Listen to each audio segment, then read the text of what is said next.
I'm Dr. Grady McMurtry with Creation Worldview Ministries. People today talk a lot about global warming, global cooling, climate change. It is absolutely impossible for human beings to cause global warming or global cooling. Humans cannot control the weather. Let's see what God has to say about it. In Genesis chapter 8, verse 22, God says, "While the earth remains, seed time and harvest, cold and heat, summer and winter, day and night shall not cease." God promises that the earth will never be destroyed by Him or by us. However, environmental terrorists have a very different view. Let's take a look at a quotation from former U.S. Senator Tim Wirth, Democrat of Colorado, and later U.S. Undersecretary for Global Affairs during the Clinton administration. And he said this, and I quote, "We've got to ride the global warming issue. Even if the theory is wrong, we will be doing the right thing in terms of economic policy and the environmental policy." Did you hear that? Even if it's wrong, we're going to be doing the right thing. Obviously, this is not science. This is religion. Is it true that global warming and climate change are caused by people? Emphatically, no. We are experiencing normal global weather fluctuations. This chart shows you the temperature of the Earth on average going back for a few thousand years. Notice the green bar at the far right-hand end. That's where we are today. It's referred to as the modern warm period.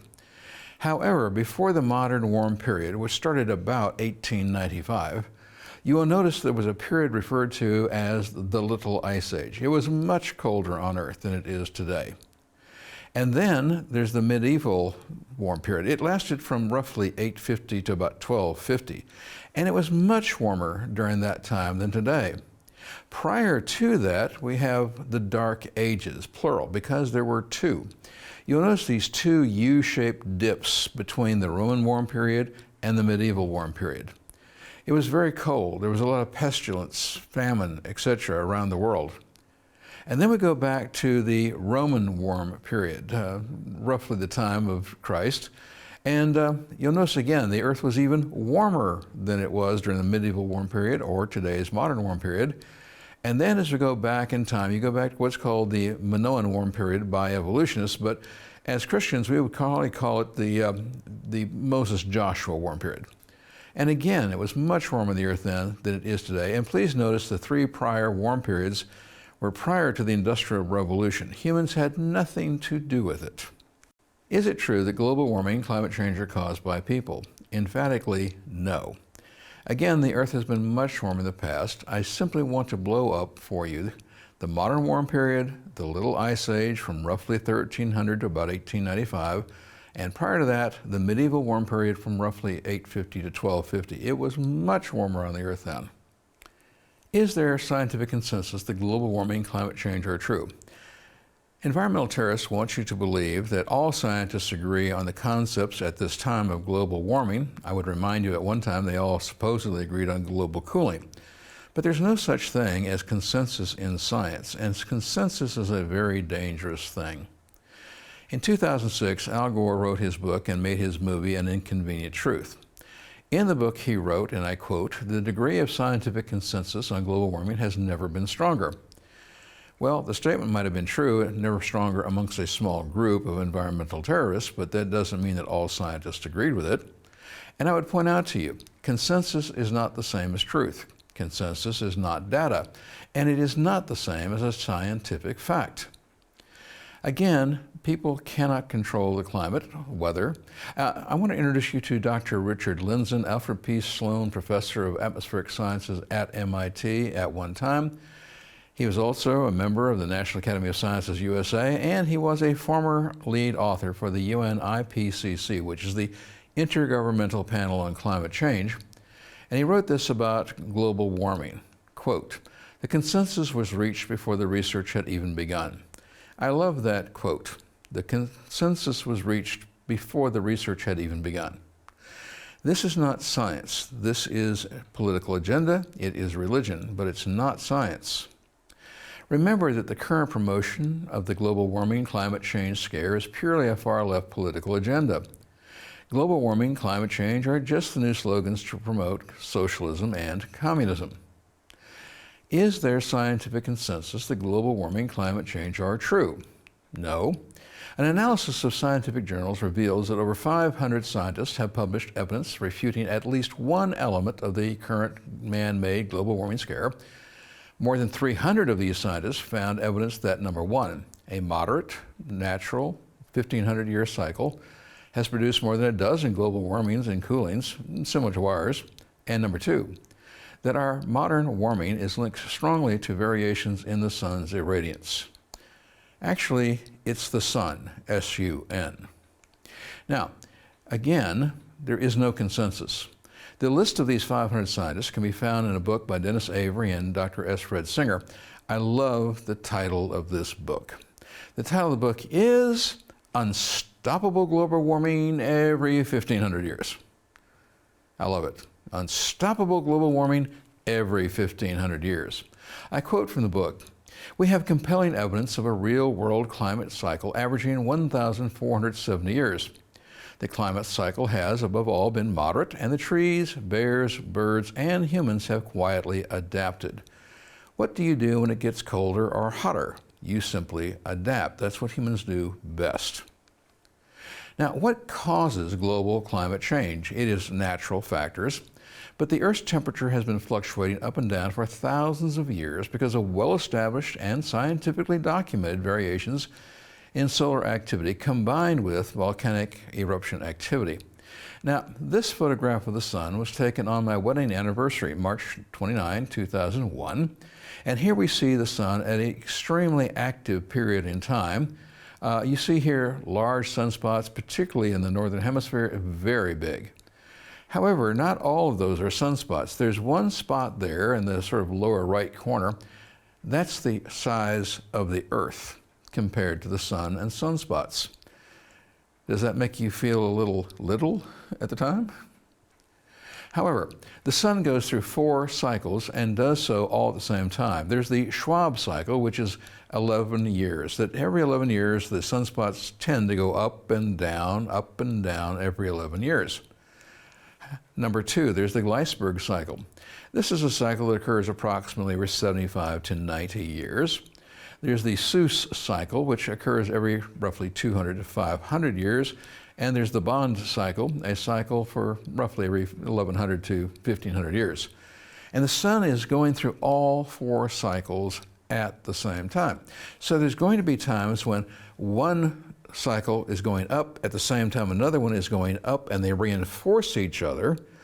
But at another time, there may be one going down, being reinforced by another one going down. And so the variation in the sun is quite unusual, with all 4 cycles occurring at the same time. Now, let's take a little look at the movie that Al Gore made back in 2006. Again, totally mistitled. There's not a single truth in the movie except his name.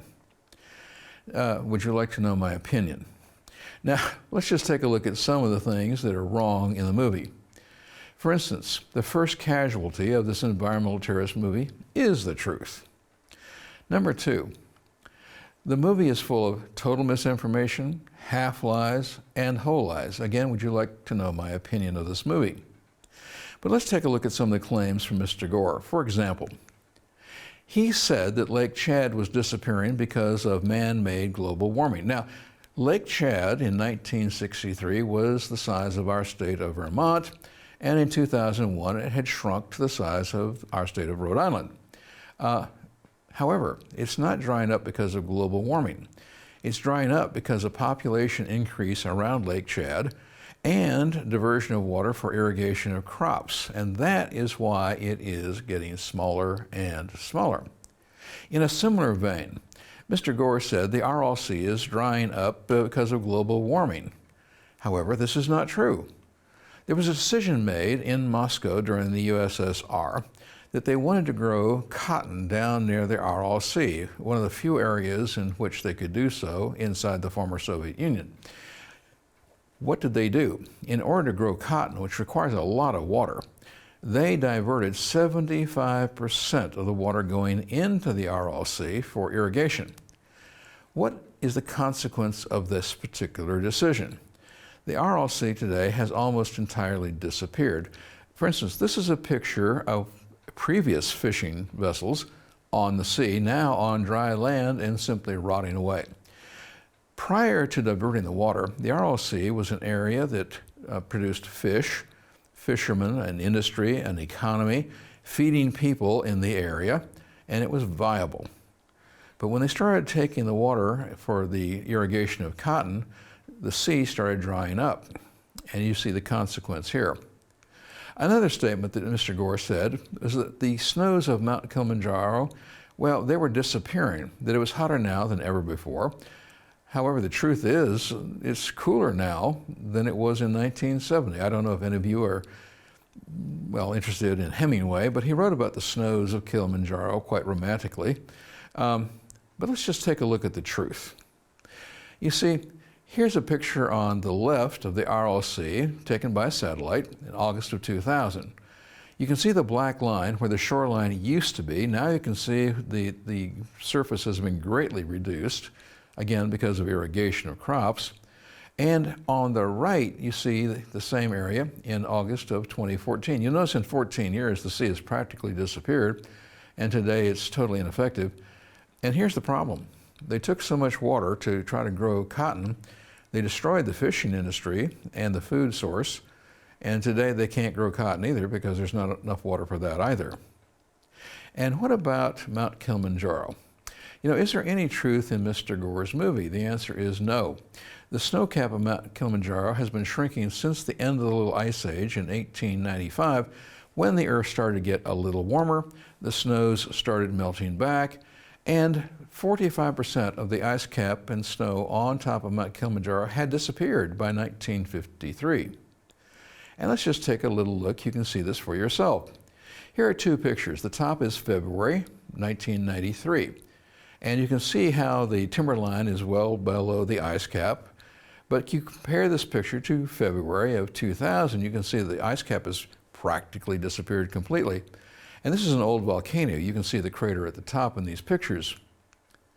Now, why have the snow caps disappeared? It is not global warming caused by human beings. What has happened is that as the population has increased around the mountain, the forests have been cut down, removing the trees, and the evapotranspiration, the evaporation of water from the roots through the trees into the air. And so less moisture has risen to the top of the mountain, and therefore there's less moisture to freeze as ice and snow. And so what has happened? Well, as the vegetation has been reduced, the snows have been reduced because the water to produce them has been taken away by the increase in population. The fact is that global warming, if it were true, would actually, well, it would save the snows of Mount Kilimanjaro, because as more greenery grew around the mountain, more moisture would rise to the top, freeze as ice and snow, and it would save the snows of Mount Kilimanjaro if global warming were true. I would also point out that it depends on when you take these pictures. Because let me show you. In 1993, you can see where the ice cap was. In 2000, you can see it had shrunk considerably. So please tell me why in February of 2021 it looks like this.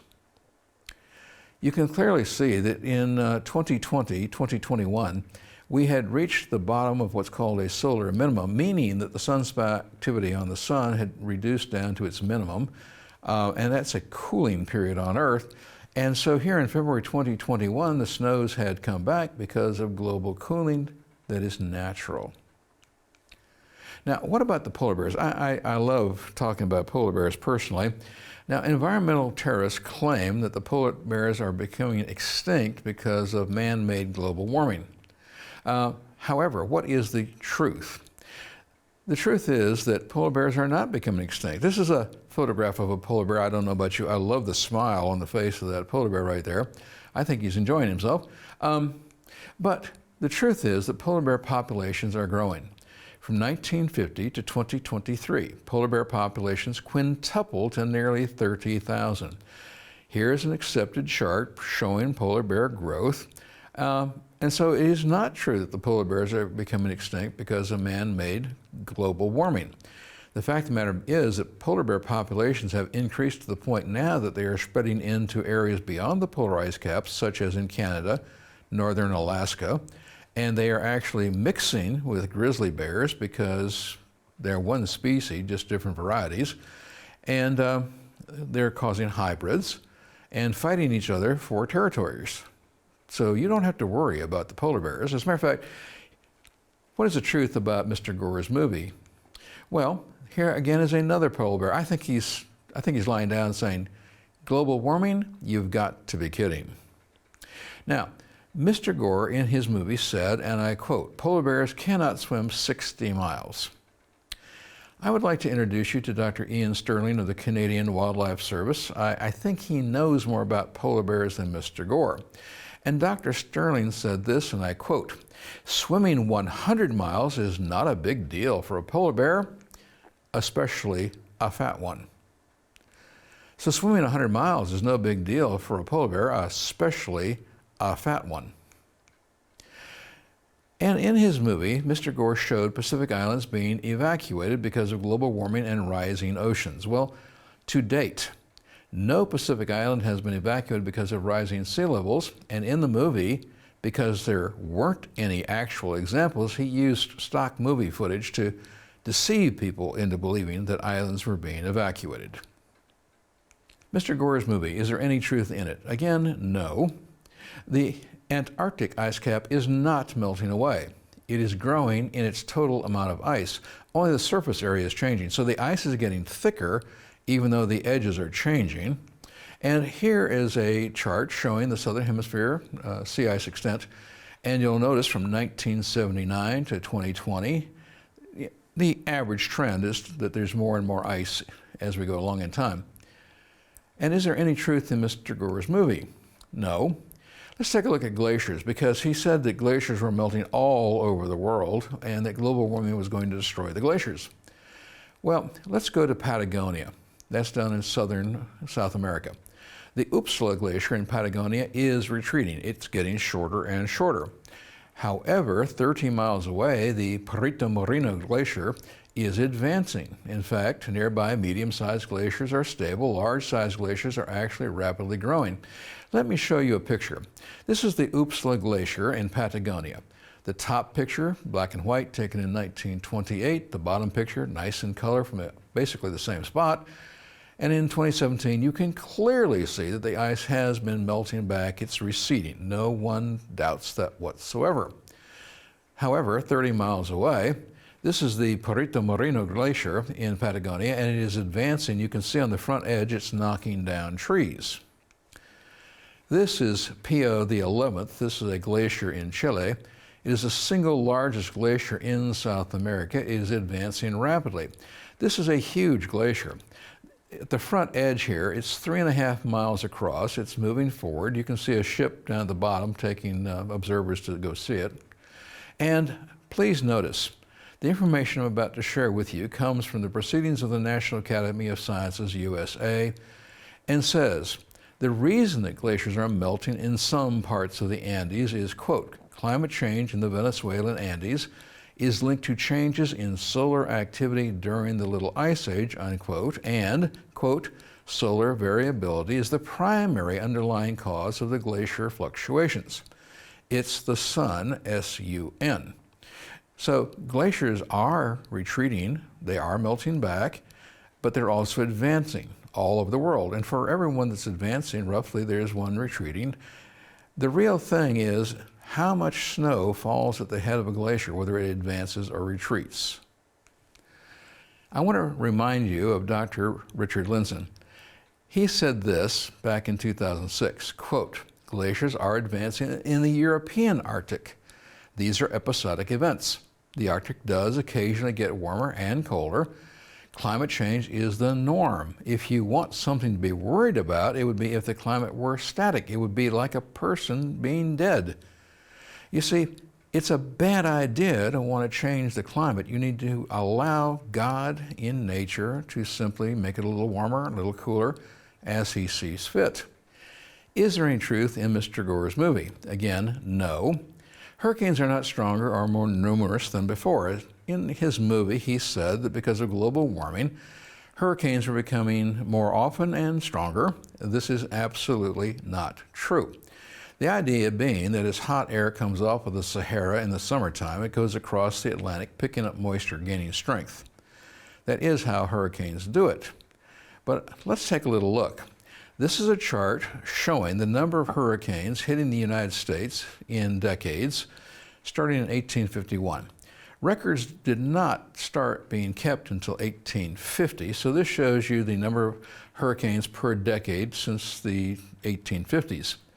You will notice that the single strongest year for hurricanes was in the 1940s. Why does nobody remember that? Well, could it be that we were fighting World War II and we were not particularly concerned about the hurricanes at the time? And you'll notice that since the end of World War II, the trend has been fewer and fewer hurricanes. And I live in Orlando, Florida. I'm very concerned about them. In 2004, I had 3 run right over my house. But that doesn't mean there's getting more often or stronger. It just means that happened to be what happened in 2004. But hurricanes are not getting stronger or more numerous because of man-made global warming. Again, I want to remind you what God says in Amos chapter 4, verse 7. Because God does use the weather to both bless and to chastise. And God says this, quote, "Furthermore, I will withheld the rain from you while there were still 3 months until the harvest. Then I would send rain on one city, and on another city I would not send rain. One part would be rained on, while the part not rained on would dry up." God uses the weather to chastise or to bless, and God's in charge of the weather. Now, is there any truth in Mr. Gore's movie? Again, absolutely not. The environmentalists claim that the Gulf Stream will stop flowing because of global warming. Now, I would like to remind you, here's a map. Now, there are 7 oceans, but the polar oceans simply continuously move in one direction because of the orbital spin of the Earth. The 5 oceans in the middle, the North Pacific, North Atlantic, the Indian, South Pacific, South Atlantic. Please notice, in the northern hemisphere, the 2 northern oceans spin clockwise. For example, the Japanese current comes up along Japan, then Alaska, back down along California, and back across the Pacific. In the Atlantic, the Gulf Stream forms, flows up along the coast of the United States, goes to Greenland, Iceland, England, Ireland, and then back down again. They flow clockwise, but in the south, the 3 southern oceans go counterclockwise. Now, why do they flow counterclockwise? It's very simple. The oceans are spinning because the Earth is orbiting that way. The Earth spins that way, which causes the oceans in the north to circulate clockwise and the southern to circulate counterclockwise. The only thing that would stop the oceans from circulating is if the Earth stopped rotating. I want to remind you of another statement by Dr. Richard Lindzen, who said this, quote, "Future generations will wonder in bemused amazement that the early 21st century's developed world went into a hysterical panic over a globally average temperature increase of a few tenths of a degree, and on the basis of gross exaggerations, of highly uncertain computer projections, combined into implausible change of inference, proceeded to contemplate a rollback of the industrial age." They're doing this because it's a political agenda. They're not doing it because it's good science. And what are the top myths of environmental terrorism? Well, the first one is, it's hot in here. At least that's what they say. Well, we tend not to remember our history, even in our own lifetime when we were children. We only remember what the weather is right now. Now, this is a statement in an article promoting the concept of man-made global warming in National Geographic, following up with Mr. Gore's movie. And they wrote this, and I quote, "The planet is heating up and fast. Glaciers are melting, sea levels are rising, cloud forests are drying, and wildlife is scampering to keep pace. It's becoming clear that humans have caused most of the past century's warming by releasing heat-trapping gases as we power our modern lives. Called greenhouse gases, their levels are higher now than in the last 650,000 years. First of all, how would they know? This is simply evolutionary environmental terrorist hyperbole. When somebody says something happened 1,000 years ago, the first question you ask is, were you there? How do you know? Did you see it? Did you witness it? But the article went on to say this: what will we do to this slow warming? How will we cope with the changes we've already set into motion while we struggle to figure it all out? The face of the earth as we know it hangs in the balance. Ooh. Well, what's the truth about that? Well, it's hot in here compared to when? It's cooler now than it was in the 1930s or during the previous warm periods. As I showed you earlier, there are 3 warm periods, much warmer than today, that were totally natural in the past. Number 2, the 1990s were the hottest decade on record. Mr. Gore said that 10 of 14 years, 1990 through 2005, were the hottest on record, and that 2005 was the hottest year ever. That's the year before he produced his movie. However, the National Academy of Sciences debunked that whole idea at the end of 2006 after his movie had been released. Here's a chart showing the hot temperatures on an average for an individual month, July, in various years, and you can see that 1936 was much hotter than, say, 1954. Actually, what happened was that, Mr. Gore was given bad information. The National Academy of Sciences actually miscalculated its own data. The truth is that 6 of the 10 hottest years came before 1954, with the 1930s being particularly toasty, and the year 1938 was actually the hottest year in history, modern time. Myth number 3, the science is settled. Carbon dioxide causes global warming. Well, historically, carbon dioxide actually increases prior to global warming. That you have to have global warming first, and then that produces more carbon dioxide as more vegetation grows. Number 2, if it is settled science, why are we spending $5 billion more each year to research it? And number 3, attempting to stifle debate is inherently anti-scientific. Myth number 4, the climate was stable until man came along. This is a totally false statement. What you see here is a chart called the poster child in the shape of a hockey stick. It was used in Mr. Gore's movie to try to make his point.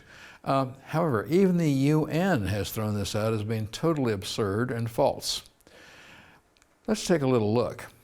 This is actually what has happened to worldwide temperatures in the last 44 years. You'll notice that there's only a slight change to begin with, and that pretty much we could say it's just averaging out. Again, I want to remind you, take a look at this chart that Mr. Gore used from Dr. Mann, and then compare it to, again, the fact that the modern warm period was completely erased by Dr. Mann. Again, I'll show you. This is the chart as presented to the public in Gore's movie. You can see it's supposedly getting extremely hot on the right-hand end, but looking fairly uniform before that. But notice that, well, Dr. Mann completely erased the medieval warm period. Now, that is deception. It is a lie. Myth number 5, the glaciers are melting. Glaciers are also advancing all over the earth. Even the same areas that other glaciers are receding. Global warming and global cooling cannot both be true at the same time. As an example, here from Alaska, this is the Taku Glacier. It is advancing in the Juneau Icefield, Tongass National Forest. You can see it knocking down trees. This photograph was taken over on Sitka spruce trees in Prince William Sound. And again, the Mears Glacier was going forward, knocking down the trees. Again, this is a photograph of the Hole-in-the-Wall Glacier in 1932, Tongass National Forest. And here in 2007, you can see the glacier is clearly advancing. Again, here is the Trap Ridge Glacier in the Yukon Territory of Canada. This glacier is moving forward at this time. The front edge has a height of 70 meters. This is the Donjuk Glacier in the Yukon Territory. It is also advancing at this time. But please carefully notice the area in front of both glaciers. You see the gray material there. That's stone, and it was dropped by the glacier as it receded, showing you that the glaciers at one time covered these areas, receded back, and now they're going forward again. And glaciers go forward, glaciers go back. It's the normal cycle of things. Myth number 6. Climate change is raising sea levels. Even the UN IPCC found no statistical significant change in the rate of the increase over the past century. Australia and New Zealand report no increase in sea level and may even be seeing a slight drop.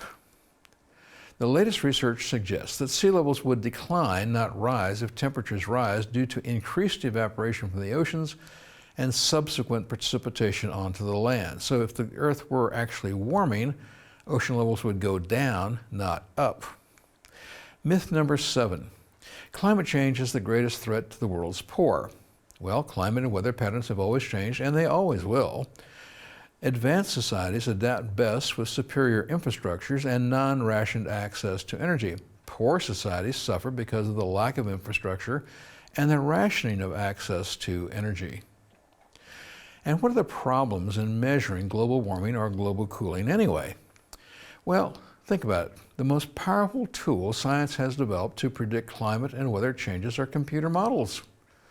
However, computer models are recognized as consistently and inherently flawed because of the bias of the computer program to get the desired results.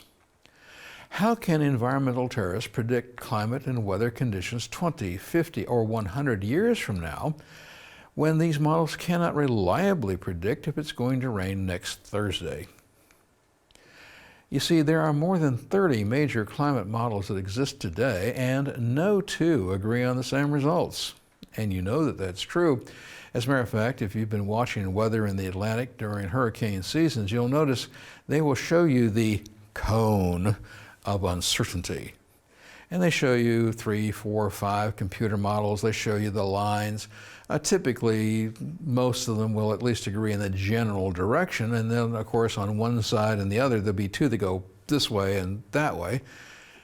But no two computer models agree exactly because they use different parameters. And I might mention garbage in, garbage out. And what are the problems in measuring global warming or global cooling anyway? Well, in the 1990s, global warming fears coincided with the closing of thousands of temperature reporting stations, mostly in the colder parts of Russia. If you leave out the temperatures from the colder parts of the world, obviously the average is going to go up. From 1989, after the wall fell, to the year 2000, 4,000 of the 6,000 of the world's temperature recording stations were closed, mostly in the former USSR. At the same time, the average global temperature for the decade of 1990 to 2000 went up by 1.3 degrees Fahrenheit. Again, if you take out the colder temperatures, you're going to average up. What is the historically correct perspective? At this time, the northern hemisphere is cooling slightly, and the southern hemisphere is actually warming slightly. And to make my point, here's a chart of the slight increase in temperature in the southern hemisphere since this chart started in 1957. What is the historically correct perspective? What causes climate changes? Well, in September of 2006, after Mr. Gore's movie came out, the evolutionary publication New Scientist said this: "It is the, quote, prolonged lulls in the sun's activity, the sunspots and dramatic flares that are driven by its powerful magnetic field." This chart shows you sunspot activity since the time that Galileo basically discovered sunspots in the early 1600s. And it was a tremendously fortunate thing for us scientists, because you'll notice that from roughly 1650 to 1700, there was almost no sunspot activity. It is referred to as the Maunder minimum.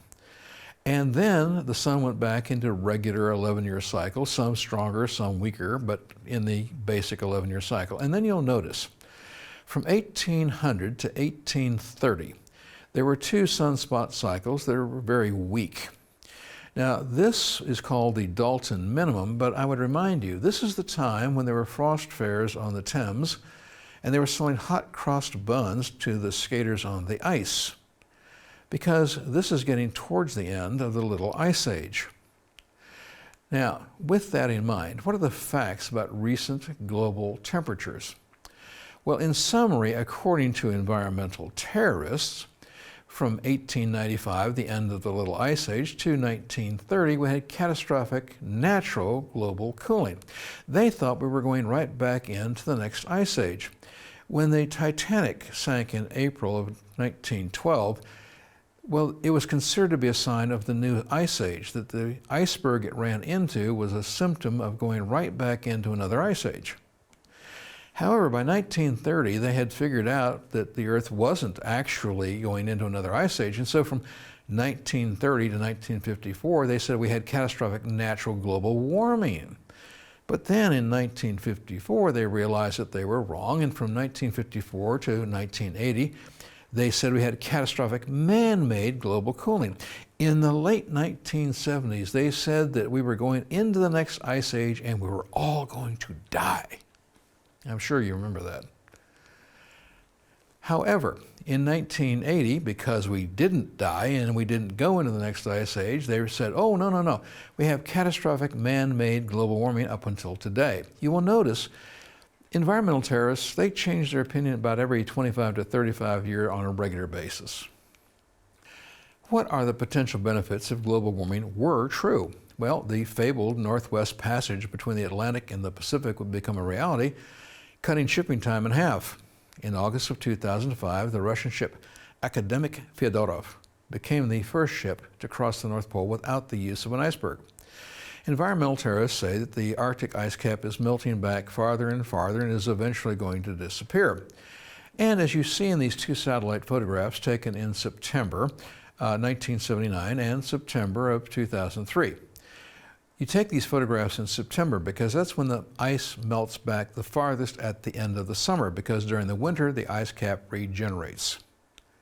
Clearly, you can see here from September 79 to September 2003, the ice cap appears getting smaller and smaller. That's what it looks like. However, notice here, the ice can grow back very, very fast from one year to the next. As a matter of fact, in 2012 to 2013, well, the ice grew back 29%. That's 500,000 square miles more ice in 2023 than 2012. Again, we have natural cycles of weather. It gets hotter, it gets cooler naturally, and that has an influence on how far back the ice will melt at the end of the summer in the north. Again, another comparison, these photographs come from NASA. You see the polar ice cap in 1979, and then compare it to 2012, and you see how much ice has supposedly disappeared. But notice the ice in the bottom at 2017 is actually more ice than 1979. These are natural, normal cycles. What are the potential benefits if global warming were true? Well, I quote from the book Unstoppable Global Warming Every 1,500 Years. 2,000 years of published human history say that the warm periods were good for people. It was the harsh, unstable dark ages and little ice age that brought bigger storms, untimely frost, widespread famine, and plagues of disease. We should not be trying to stop global warming if it were true, because we would be much better off. If the earth warms, we would be able to grow crops further north and further south than we can today. There would be more food supply, it would be plentiful, and more people freeze to death in the winter than die because of heat. So global warming is actually good for us, and we shouldn't try to stop it. What actually causes global warming? Well, greenhouse gases, we must talk about them, such as naturally occurring water vapor. Water vapor is up to 95% of what traps heat in the atmosphere, and water vapor is benign. Also, of course, CO2, methane, ozone, nitrous oxide have a warming effect, but carbon dioxide has been as much as 10 times greater than today, according to evolutionists. They say during the Carboniferous period, 300 to 300 million supposed years ago, we had as much as 10 times the carbon dioxide that we have today. So again, can that be causing any problem for us? The answer is no. Now, CO2 is not a major greenhouse gas. It is only, well, it's less than 0.4% of the atmosphere. It's a natural byproduct of humans and animals. It's released by plants upon death. Methane is 28 times more efficient at trapping heat than carbon dioxide, and carbon monoxide is 3.3 times more warming than carbon dioxide.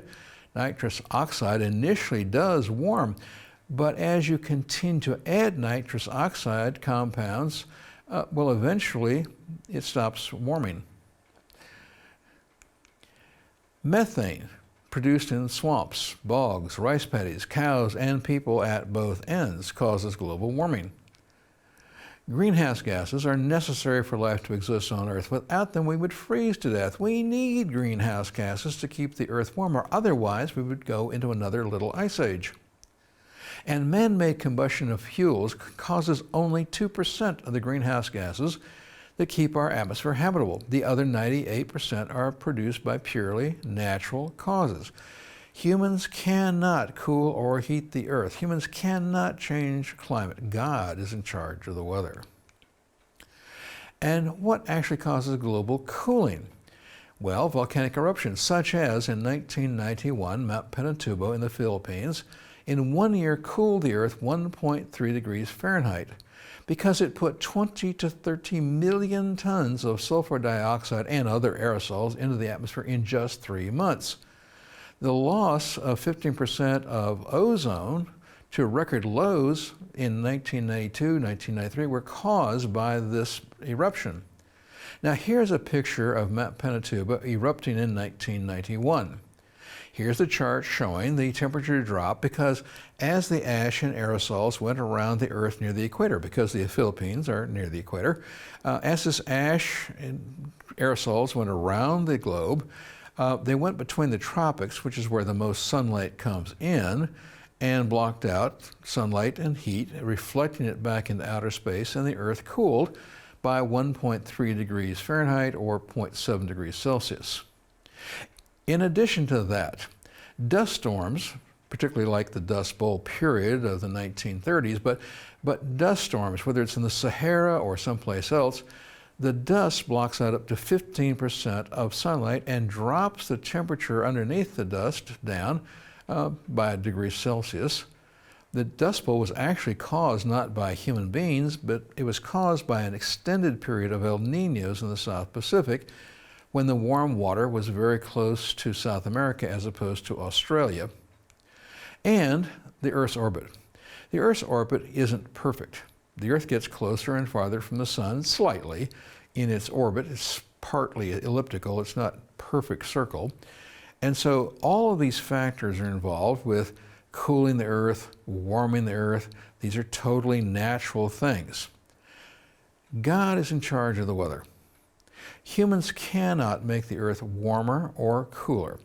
And the trillions and trillions of dollars that are being spent in an effort to prevent the Earth from warming at this time, well, in 10 years, they'll probably say we need to spend trillions more dollars to prevent it from cooling. And so you have to take a look at good science. The environmental terrorists are worshiping a religion, and their god is Gaia. That's the Mother Earth. And they think that people are a cancer on the land, and that the Earth would be better off if people didn't exist. And that's why they promote things like zero population growth, abortion, again, even minimizing the Earth's population, driving it back down to perhaps 600 million from 8 billion, because they are worshiping the Earth, and they believe that in doing so, they will be rewarded.